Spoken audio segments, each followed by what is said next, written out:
Hey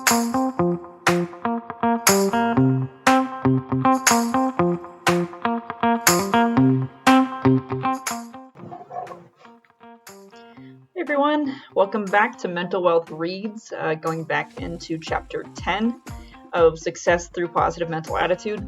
And as I mentioned in the last video, this one's mostly going to focus on motivating others, as Chapter 9 was about motivating yourself. This is going to pretty much use the same principles and, just kind of expounding on that. This one's a little bit longer. I think this one's about 8 pages, whereas Chapter 9 was 6, so this is going to be a little bit longer of a video. But I will do my best to make it not feel like super long. So here we go. How to motivate others. It is important to know how to motivate others in an effective manner and in a desirable direction. Throughout life, you play dual parts in which you motivate others and they motivate you. Parent and child, teacher and pupil, salesman and buyer, master and servant. You take each part. How a child motivated his father. A boy 2 1/2 years of age was walking with his father after a very heavy Christmas Day dinner.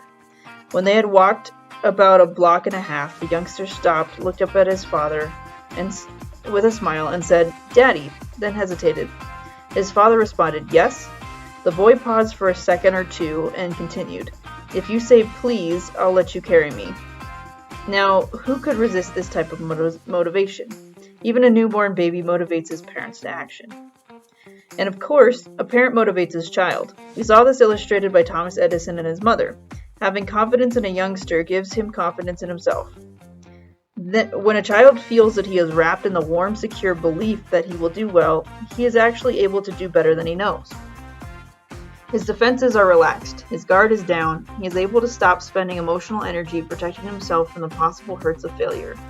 Instead, he spends his energy reaching for the probable rewards of success. He is relaxed. Confidence has had a measurable effect on his ability. It has brought out the best in him. "My mother was the making of me," said Edison, and Napoleon Hill himself had an experience in this direction. He speaks about it in this way. "When I was a youngster, I was considered to be a hellion.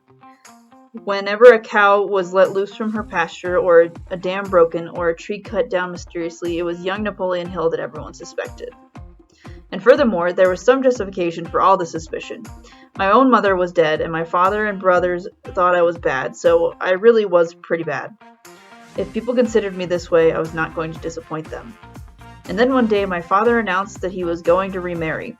All of us were worried about what kind of new mother we were going to have. But I in particular was bound and determined that no new mother coming into our home would be able to find a place in my heart. The day finally came when this strange woman entered our home. My father stood back and let her handle the situation in her own way. She went around the room and greeted each of us cheerfully, that is, until she came to me. I stood straight as a ramrod, with my hands folded over my chest, and glared at her without the least suggestion of welcome in my eyes. "This is Napoleon," my father said, "the worst boy in the hills." And with that, I'll never forget what my stepmother did.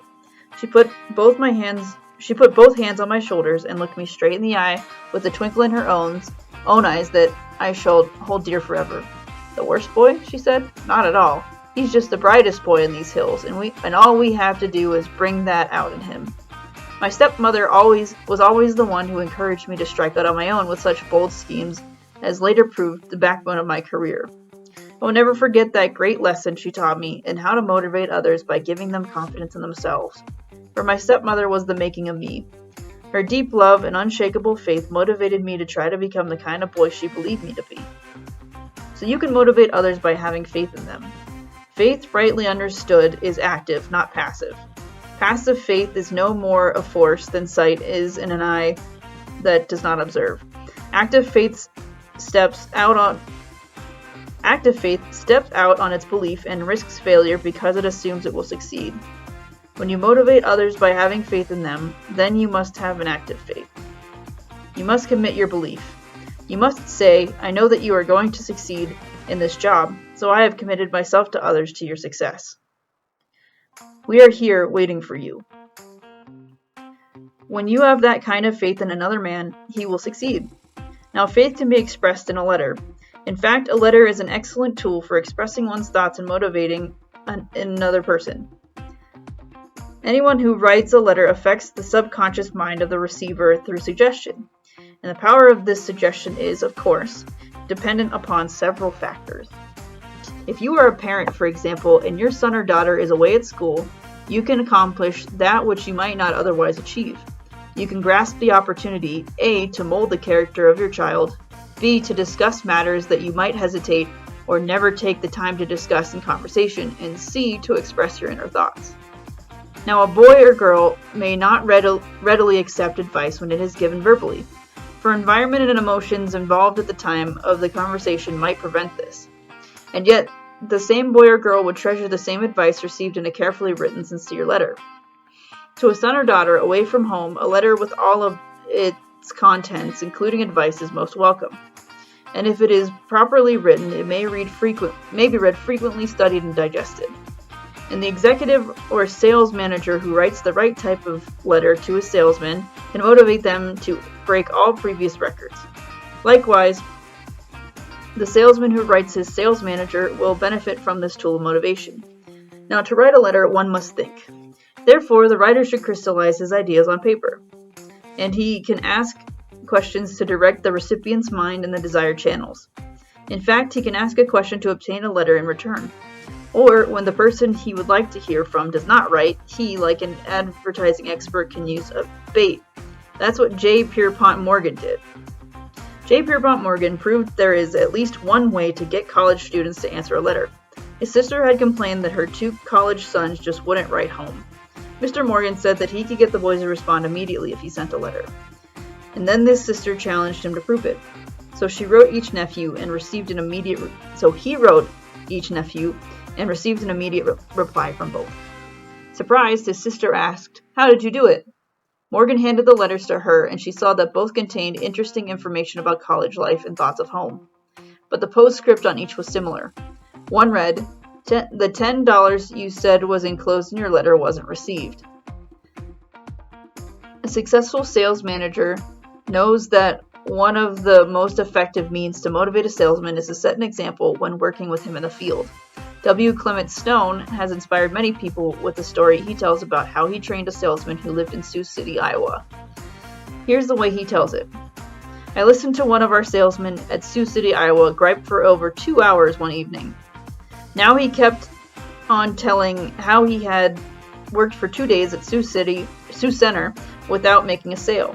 He said, 'It's impossible to sell at Sioux Center because the people there are Holland Dutch. They're clannish and they won't buy from a stranger.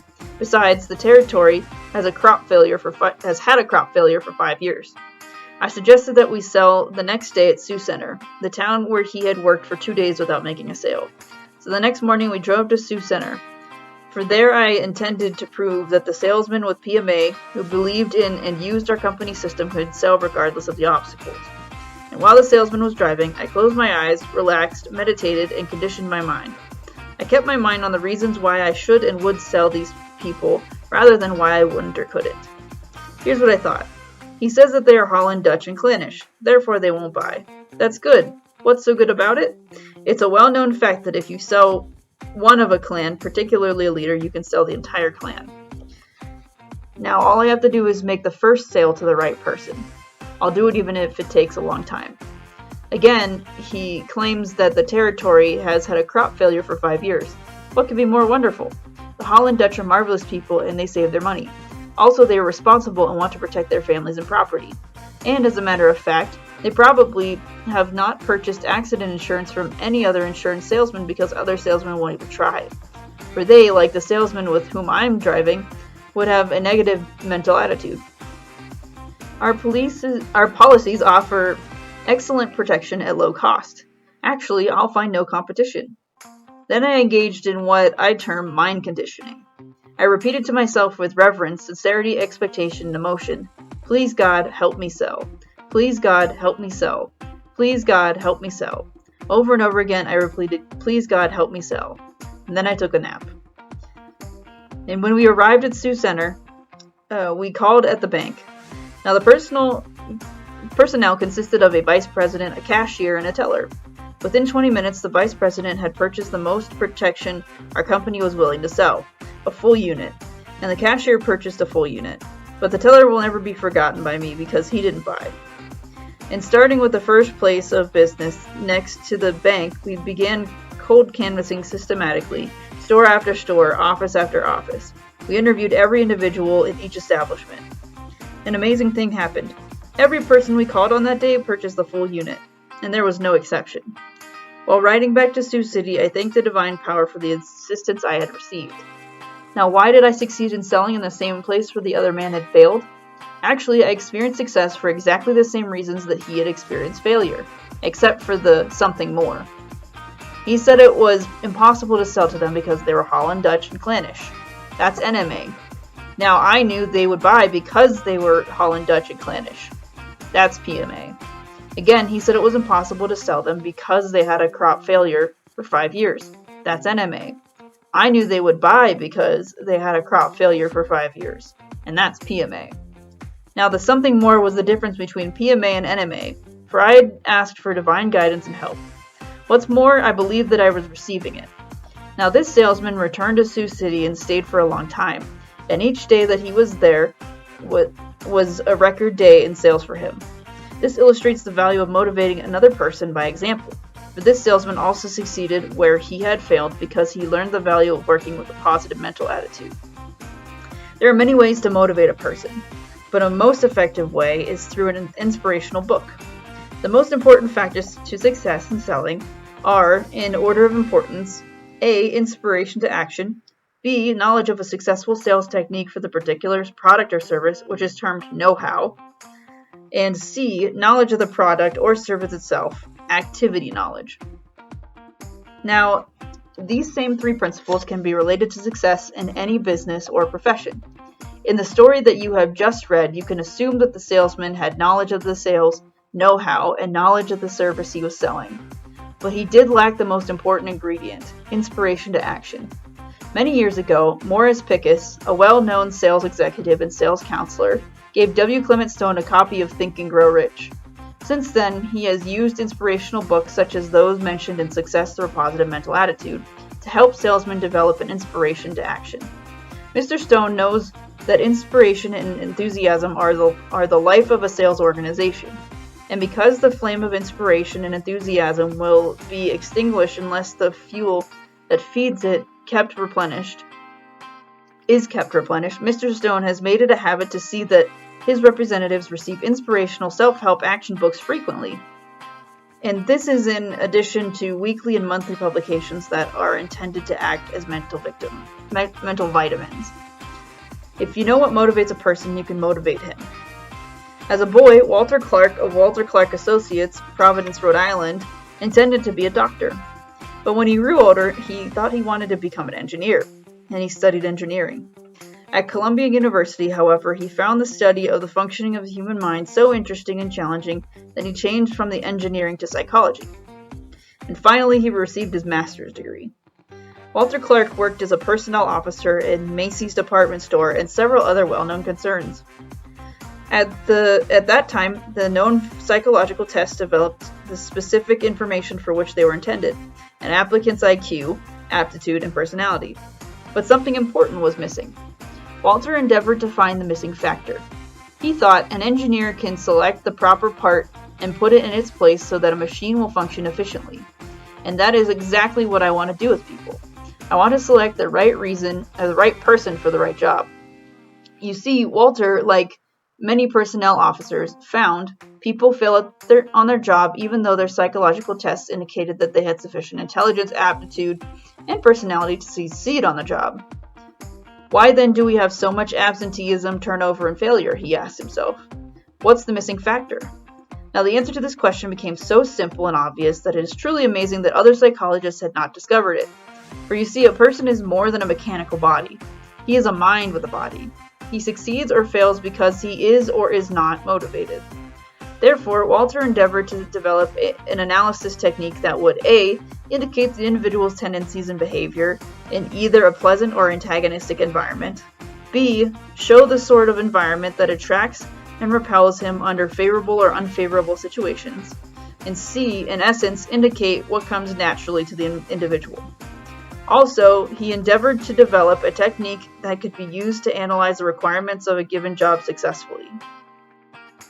And because he worked hard and continued to search, Walter Clark found it and recognized exactly what he was looking for he developed what he called activity vector analysis, better known as AVA. It is based on semantics specifically, the reaction of the individual to word symbols. From the answers given by the applicant, Clark designed a chart, and he likewise came up with a formula for designing a similar diagram for any specific job. Now, when the diagram of the application corresponded with that of the job, he had a perfect combination. Why? For then the applicant would have a job doing the kind of work that came naturally to him, and a person will do what he likes to do. It's fun. Now, the sole purpose of AVA, as conceived by Walter Clark, is to help business management in A, the selection of personnel, B, management development, and C, cutting the high costs of absenteeism, and D, personnel turnover. Walter Clark achieved a definite major aim. Now for many years, W. Clement Stone had kept searching for a scientific working tool that could aid him in his efforts to help the representatives under his supervision to achieve success in solving their personal, family, social, and business problems. He was looking for a simple, accurate, and usable formula that would eliminate guesswork and save time when applied to a specific individual in a given environment. Therefore, when he heard of AVA, Mr. Stone investigated and immediately recognized that it was a working tool that he had so long been looking for. He could see that AVA might be used for purposes far beyond that for which it was conceived. And when he studied under Walter Clark, his conclusions were confirmed. For when you know A, what the personality traits of the individual are, B, what his environment is, and C, what motivates him, then you can motivate that individual. While reading Success Through a Positive Mental Attitude, you have seen the importance of semantics, word symbols, suggestion, self-suggestion, and auto-suggestion. This was particularly true when you read Chapter 4. Now Mr. Stone combined this knowledge with what he learned from AVA, and thus he made what to him was a great discovery in the technique of motivating other persons. For the discovery was, with PMA, you can be what you want to be, if you are willing to pay the price. This is true regardless of your past experiences, aptitude, IQ, or environment. Remember, you have the power to choose. Now, you don't have to study AVA to learn how to motivate yourself and others, but it could certainly help you. For you can use the proper technique when you know what motivates an individual. And the simple technique that you can use to help you motivate yourself and others is based on the use of suggestion, self-suggestion, and auto-suggestion. Let's be specific. 1. If, for example, a salesman is timid and his job requires him to be aggressive, then A. The sales manager uses reason to point out that timidity and fear are natural. He proves that others have overcome timidity. He then recommends that the salesman state to himself frequently a word or self-motivator that would symbolize what the salesman wants to be. B. And in this instance, the salesman would repeat every morning and other times throughout the day the following words with rapidity and frequency. Be aggressive. Be aggressive. He would particularly do so if he had a feeling of timidity in a specific environment where it was necessary to act. In such an instance, he would act on the self-starter. Do it now. 2. When a sales manager discovers that one of his men is deceitful or dishonest, he will have a talk with his representative. And if he sees the representative wants to cure the fault, then A. The sales manager tells how others have solved this difficulty. He gives the salesman an inspirational book, article, poem, or recommends a specific Bible passages. We have found that books like I Can by Ben Sweetland and I Dare You by William Danforth are particularly effective. B. And in such an instance, as in B above, the salesman will repeat, be truthful, with rapidity every morning and at frequent intervals throughout the day. He would particularly do so at the time that he was tempted to be dishonest or engaged in deception in a specific environment where it was necessary for him to make a decision. He would act on the self-motivator, have the courage to face the truth, as well as the self-starter, do it now. Now this plan should be easy for you to understand as it is illustrated frequently throughout this book. And because you understand its effectiveness, you yourself will use it. In addition, you, unlike the hundreds of thousands of persons who have read Benjamin Franklin's autobiography, will now immediately use Franklin's method to achieve success. You, unlike them, have been given the secret of getting things done. Do it now. Yes, many hundreds of thousands of persons have read Benjamin Franklin's autobiography, yet they didn't learn how to use the success principles contained in it. But at least one man did, Frank Bettger. He listened to the messages that were applicable to him, for he had a problem. He was a failure in business. And he was searching for a workable, down-to-earth formula that would help him help himself. And because he knew what he was looking for, he discovered Franklin's secret. Franklin indicated that he owed all of his success and happiness to just one idea, a formula for personal achievement. Now Bettger recognized that formula and used it. What happened? He raised himself a failure to success. He tells us about it in his great motivating book, How I Raised Myself from Failure to Success in Selling. Now, why shouldn't you use Franklin's formula for personal achievement? You can if you will. If the authors of this book succeed in motivating you to use this one idea, you too will, like Bettger, be able to raise yourself from failure to success. Or if you are not a failure, then you will, through the use of Franklin's method, be able to obtain what you seek, be it wisdom, virtue, happiness, health, or wealth. Now, Bettger wrote out his objectives on 13 separate cards. The first one is entitled Enthusiasm. The self-motivator is to be enthusiastic, act enthusiastic. As the great teacher and psychologist William James has so conclusively proved, the emotions are not immediately subject to reason, but they are always immediately subject to action. And the action can be physical or it can be mental. A thought can be just as stimulating and effective as a deed in changing an emotion from negative to positive. In such an instance, to the act, be it physical or mental, precedes the emotion. Because the purpose of this book is to help you help yourself, and because the authors want you to get into action. We shall now illustrate how we motivate individuals in an audience to action through the Franklin-Bettger system. Here's how we have motivated many thousands of students to apply the Franklin-Bettger plan using the card Enthusiasm and the self-motivator to be enthusiastic, act enthusiastic. We call a student to the front of the class and give him a simple yet effective lesson that he will learn immediately. Here's how we do it. Try it. Here is the dialogue that would take place between the instructor and the student. Note, the dialogue of the instructor is in boldface type. The student's answers are set in italics. That was more of a note for me than you guys. Alright. Do you feel enthusiastic? Yes. Then learn the self-motivator to be enthusiastic, act enthusiastic. Now repeat this phrase. To be enthusiastic, act enthusiastic. Right. What is the key word in the affirmation? Act. That's right. Let's paraphrase the message, and thus you will learn the principle and be able to relate and assimilate it into your own life. If you want to be sick, what do? Act sick. You're right. If you want to be melancholy, what do? Act melancholy. Right again. And if you want to be enthusiastic, what do? To be enthusiastic, act enthusiastic.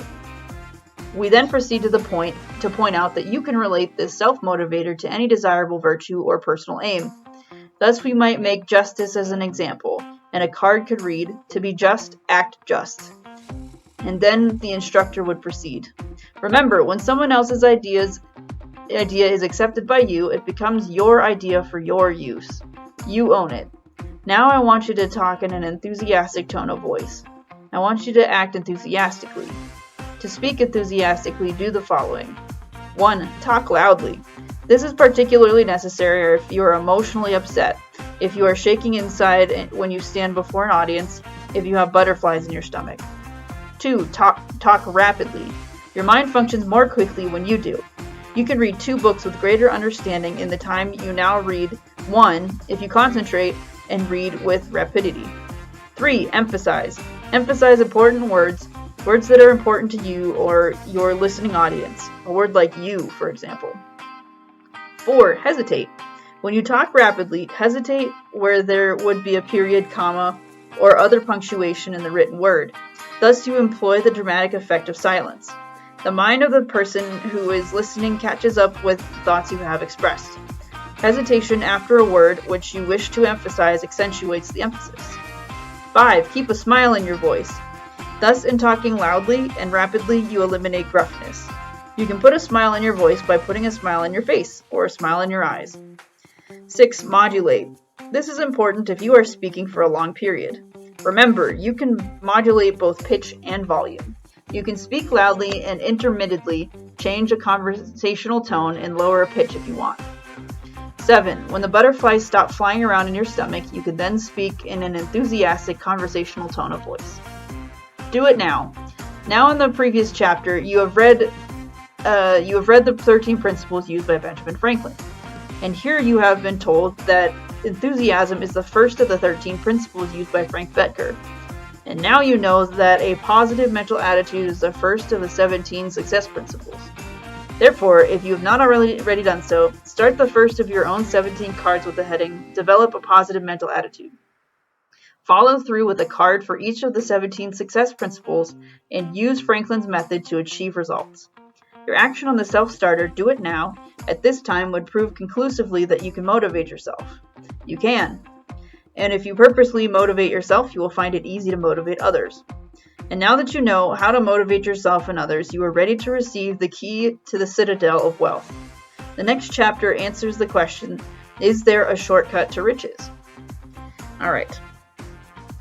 We are stopping that for today. So far, there is, again, it seemed like it was a nice little expansion of the chapter we just read in chapter 9, just about how to motivate yourself, right? This time using it in how to motivate other people, right? It's following the similar principles, right? Except you're going to use it to motivate other people as well. And because of the universality of humanity, right? The fact that we're all pretty similar, we're all pretty alike, at least in terms of psychology. I mean, there's going to be some things that are subjective based on your experience in life, but we're similar enough that people can get a degree in psychology and be successful with it because there are some universal principles, right? Because of that, if you learn how to motivate yourself, you can then motivate other people, and vice versa. If you learn how to motivate another person, you can apply those principles to yourself, right? Now, the individual things that you motivate other people with obviously might be different because they're a different person, but the basic principles, right? The things that he's talking about here, specifically, be enthusiastic, right? That whole list of things that I just read, that sort of a thing. One thing I do want to point out that I didn't highlight as much in chapter 9 that I think should be talked about is picking something that is easy for you, or at least something that is natural, right? It's why baseball players end up playing baseball for their entire lives, right? That's an entire lifelong career because it's something that they have that comes natural to them, right? It's something that comes easy to them. It's a strength that they have, right? And they enjoy it, right?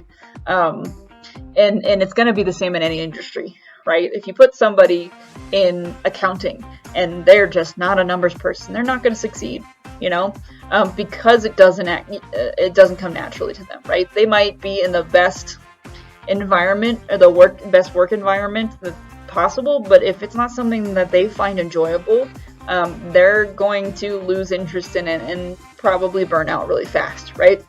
And that's a good thing to note because I think what happens a lot in businesses and what happens particularly in just regular management situations is that there's a sort of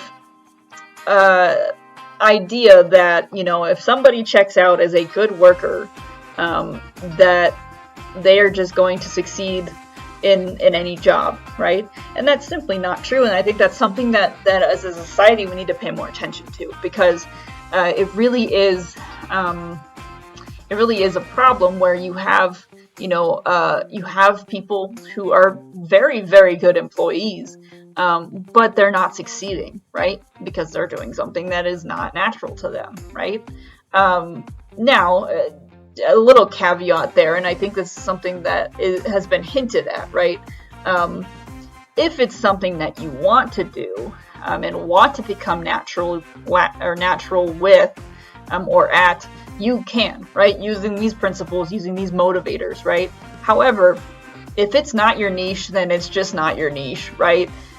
It would literally be like putting me in front of, I don't know, literally asking me to do math in any situation, right? Not quite. I could become good at it, right? But the incentive for me might be relatively low because there are other things that I am better at that I could be equally successful at, right? And so that's an important thing. If you're a manager trying to hire for somebody, or if you're an employee looking for a job, it's always best to go naturally with it. And I actually just had a conversation with a client about this not too long ago, looking for their next job, right? And they identified that they did not like the job that they were about to leave, right? And so the question and conversation became, okay, so if you could choose, right, based on your interests and you knew you could obtain whatever job that you set out to obtain, what kind of job would you pick, and what kind of industry would you want to work in, and why?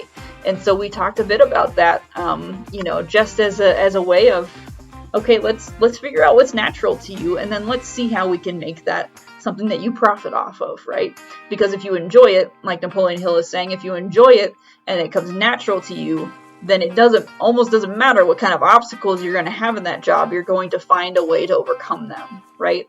And that's like I said, that's a pretty important thing there. Now, there's not much more in this chapter that I can think to kind of expound on, since there are some overlaps there. But I think, too, he does mention, and I appreciate that he mentions this, but he does mention that,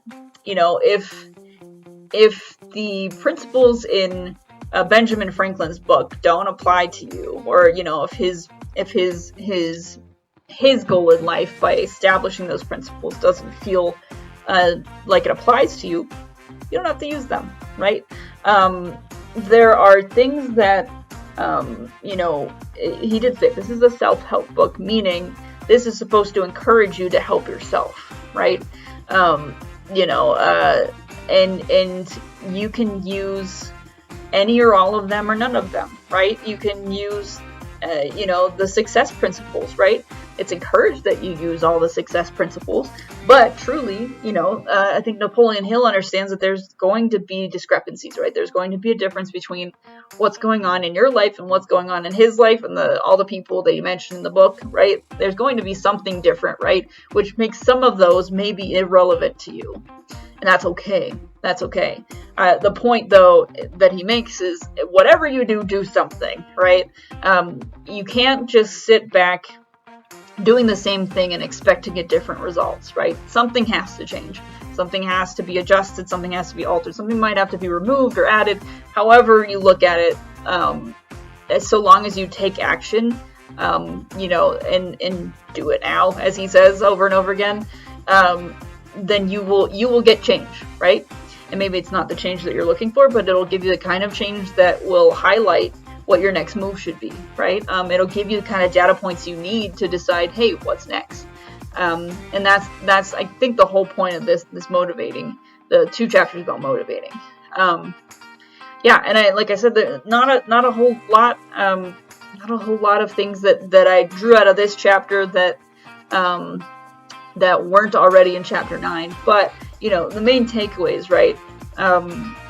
Using these principles, finding out what areas you are lacking in, right?